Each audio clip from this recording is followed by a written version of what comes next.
Aquiles ele entra no campo dos heróis. A história de Aquiles ela é bem interessante porque Aquiles ele foi como se fosse um escolhido, né?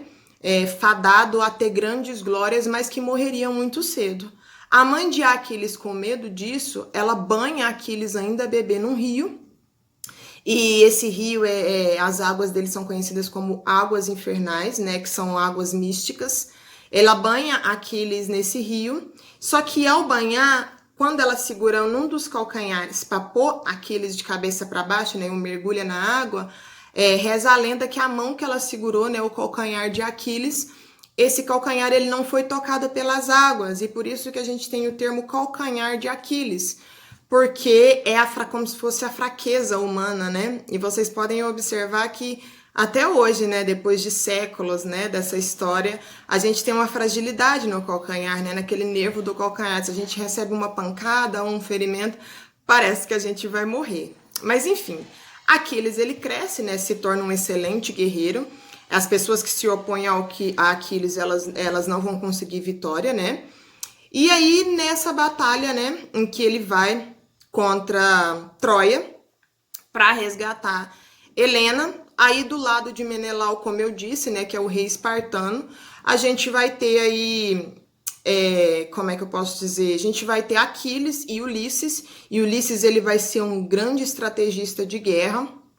Então, vai outros homens, né, outros soldados de elite junto com Menelau, mas acima de tudo com eles vai uma frota de 1000 navios, e essa frota vai cercar Troia, né, vai sitiar Troia. Eles atravessam o mar Egeu e ali eles ficam, só que os muros de Troia eles eram intransponíveis. E aí vai acontecer uma reviravolta, quando Aquiles, né, porque Aquiles ele vai em busca de glória, ele acha, né, fútil ir numa batalha por causa de uma mulher, mas o que é dito para ele é que essa batalha, né, ela será contada durante todos os anos, né, toda a eternidade, e que lhe trará glória e fama. E realmente, né, foi o que aconteceu. Só que acontece, né, há um equívoco, o primo de Aquiles usa o capacete dele numa batalha, né, contra os troianos. O primo dele é morto. Aquiles já estava querendo sair dessa batalha, então Aquiles retorna, né, para buscar vingança. Ele aí cria uma batalha pessoal contra Heitor, que é o irmão de Paris, né, um dos príncipes de Troia, acaba matando Heitor. E aí tem essa batalha, uma batalha muito respeitosa entre Aquiles e Heitor. Tem ali um descanso ali para o funeral, porque o funeral grego ali ele é composto por vários dias, e aí nos filmes a gente pode ver a colocação da moeda nos olhos, que é para pagar o barqueiro, né? Tem toda aquela, digamos assim, toda aquela, como é que eu posso dizer, todo um ritual, né, envolvido através do funerário grego, que é um funerário, assim, de acordo com as escritas históricas, é um funerário muito bonito, né, tem toda uma espécie de representação, e também é um funeral um pouco separatista, né, porque quando a pessoa ela é pobre e ela não tem as moedas para pagar o barqueiro, logo também ali na mitologia grega ela vai ficar presa ali, né, ela não consegue fazer aquela travessia. Então é algo muito classista, né? Também esse funeral grego, mas particularmente eu acho um ritual muito bonito. E aí, ok. Aí, quando, né, eles veem que eles não vão conseguir, né, ultrapassar esses muros, Ulisses tem uma ideia genial, que é o cavalo de Troia, que todo mundo deve conhecer. Hoje, né, no mundo aí de internet, tá, esse cavalo de Troia, e muitas das vezes as pessoas chamam de cavalo de Troia um vírus e tal, mas aí através desse cavalo de Troia que também vem a expressão de presente de grego, que é uma expressão que diz que o presente não foi muito ruim, não foi muito bom, né?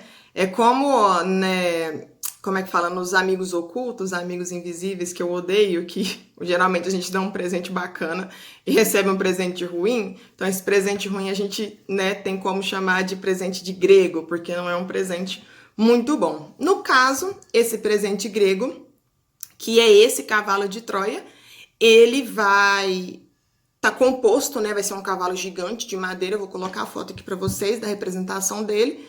E aí o rei de Troia, né, aceita esse presente, põe esse cavalo para dentro dos muros. Quando é de noite, os soldados aí espartanos saem desse cavalo, abrem o portão e adentram, né? Troia, ela é destruída e a partir daí, né, é ganhada a guerra. Menelau recupera a sua esposa, mas ele fica com tanto ódio dela que depois ele a exila, né, não quer conviver com ela mais. E aí a gente tem a grande batalha de Troia, e nessa batalha Aquiles é morto, acertam nele uma flecha no calcanhar, que era a única fraqueza que ele tinha, e ele é morto nessa batalha. Sendo assim, né, após isso, a gente tem aí todo o desfecho. E aí depois essa batalha ela vai ser reescrita novamente, né, por um outro poeta no século I a.C. E aí, como eu disse, né, será que foi real? Será que realmente aconteceu? Aí com a morte de Aquiles a gente acaba com o tempo dos heróis, tá bom? E aí essa questão, né, se essa batalha realmente aconteceu mesmo. E aí, o que os historiadores eles buscam é realmente fatos que comprovam, não há nenhuma comprovação científica, a não ser os poemas de Homero, que descrevem essa batalha. A região ali onde a batalha ocorreu, os povos que viviam naquela batalha, não há nada informando. A única coisa que nós temos é o poema de Homero, então até hoje tem essa dúvida se essa batalha realmente aconteceu ou não. E aí, outro ponto muito interessante também a respeito disso tudo, né? E aí a gente saindo da parte da ilusão. Quem tiver interesse, né, em assistir o filme, eu recomendo o filme Troia, de 2014, que é com Brad Pitt, que faz o Aquiles, o Orlando Bloom, que faz o Paris e outros atores maravilhosos. E aí é muito interessante a representação, né? A representação que a gente tem dos templos desses deuses no filme, a representação de toda a história, lógico, né? Com toda a licença literária, né? Que o cinema permite. Mas eu não sou crítica de cinema, mas é um dos filmes, assim, que eu acredito que chega mais próximo da história, muito bem representado. A questão dos sacerdotes, dos templos, né? E de todo... E aí, quando os homens de Menelau chegam, eles destroem o templo, saqueiam o templo, como que para tirar as forças dos deuses sobre Troia. É um filme muito interessante. Então, Troia, de 2004, quem tiver interesse, assiste. É um filme muito bacana. E aí, para concluir isso tudo, né, com Alexandre da Macedônia, a gente tem aí Alexandre da Macedônia, né, que, como eu disse, ele vai ser o herdeiro, né, de toda essa cultura helenística, de toda a cultura grega. Ele vai dominar ali todo o território persa, né, dos persas, né, e também ele vai dominar a parte do Egito, que a Dai já falou, né, sobre a cultura egípcia. Enfim, ele vai ter uma ascensão meteórica, ele vai governar de 336, com a morte do seu pai, Filipe, até 323 a.C. Então, ele vai ter várias batalhas, né? Mas aí o que vai acontecer com Alexandre da Macedônia? Uma das suas últimas, né, avançadas vai ser sobre a Índia, que vai durar muito tempo. Essa batalha da Índia vai ser uma batalha, um confronto muito difícil. Ele acaba ganhando, né, algumas batalhas importantes, mas aí os homens, né, de Alexandre da Macedônia expressam o seu desejo de não continuar naquela guerra. Alexandre da Macedônia os escuta e retorna para a Babilônia. Retornando para a Babilônia, Alexandre da Macedônia aí ele vai ter uma febre fulminante, que hoje as pessoas acreditam que é a febre tifoide ou a malária, né?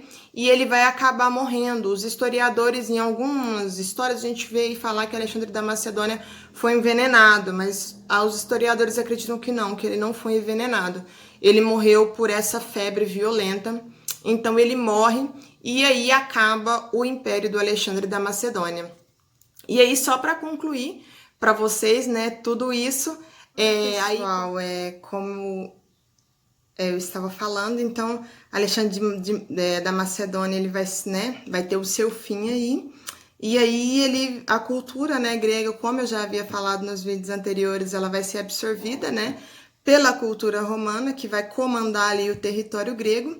Mas antes de falar desse grande império, né, que é o Império Romano, eu quero trazer para vocês a história do povo hebreu, que ela vai ser extremamente importante, né, aí em toda essa formação, aí em toda a estrutura do Império Romano. Então, antes de eu falar de Roma, eu vou trazer para vocês do povo hebreu. Tive que fazer esse finalzinho de novo, porque é muito vídeo no celular e acabou cortando. Mas eu agradeço, né, por vocês nos acompanharem mais uma vez e até a próxima. Então, na próxima semana, a gente vai estar aí com o povo hebreu, tá bom? Obrigada mais uma vez e até mais.